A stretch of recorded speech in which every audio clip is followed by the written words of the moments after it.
It was built between 1801 and 1803 for George Reed II, who was the son of a Delaware signer of both the Declaration of Independence and Constitution, and who incidentally lived right next door to where this house was constructed. George Reed II was a lawyer just like his father, so he did follow in his father's footsteps in that respect, but he probably fully intended to hold public office as well. He just never rose to the same stature that his father did within the state, though he did hold several local offices within the city of Newcastle. He was quite a prominent citizen within his city. It's 22 rooms, about 14,000 square feet of living space. So it was quite an amazing structure when it was built. It's often referred to as monumental, and even on the street now, it really does tower above the neighboring houses, which by and large were built after this house was built. So even then, it was quite something to see on the street. Much more of a common structure at the time is another house museum in town called the Dutch House, which was built probably in the early 1700s, just a couple of streets over, and it had basically 2 rooms when it was built on the first floor, and then a loft up top for the kids to sleep in a space, and it had a kitchen that was added on a little bit later. So it gives you a sense, maybe 600, 800 square feet. A large family might have been living in that size as opposed to 14,000.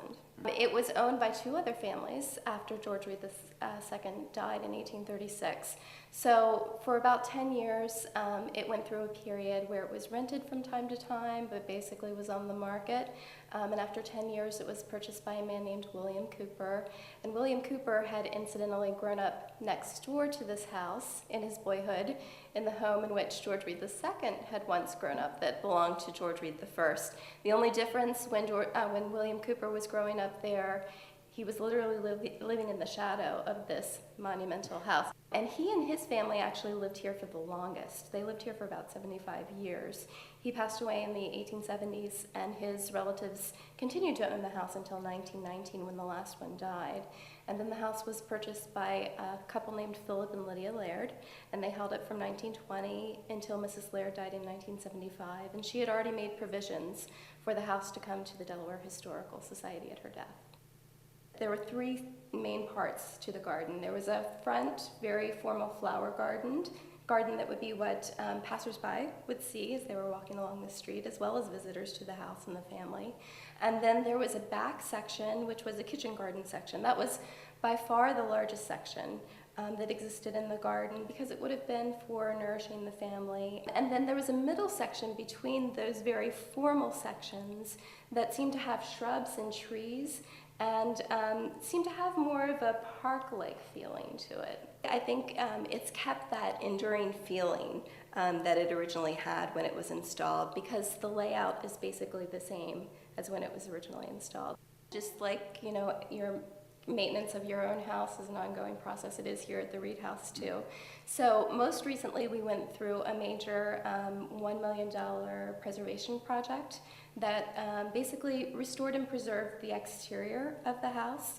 It had been 20, 30 years since the last major work was done on the exterior of the house. And so it was time for that exterior envelope really to be made more secure. We are on the river. It's a wonderful view, but it also presents challenges because it's a marine environment. And especially the facade of the house, that front face of the house, which was most important to a man like Mr. Reed, and it's where all of the most elaborate ornaments were concentrated. That's what gets full exposure to that river weather, and so it constantly needs care. I think we're always thinking about how we can best interpret the house and best support the house through the coming years. Things are definitely changing in the museum world and in the historic site world. I think that those things that were sustained buildings like this 20, 30 years ago, right around the bicentennial, it's changed a little bit, and so we need to find new ways to engage our audience and also to find a good foundation so that we have a source of funding for the years to come. The story here is very much about the families that lived in the house, but also about the people who worked in the house, the people who basically made sure that there were meals and that the house was clean, but also the people who helped to construct the house. So the stories of what occurred on this particular property in this particular place are just many, diverse, they're vast, and they tell the story of anybody who could have lived in Delaware then and now. So it's that sense of connection, of finding a place and understanding that place, and hopefully then understanding a little bit more about what Delaware is about and what we as Delawareans are about as well.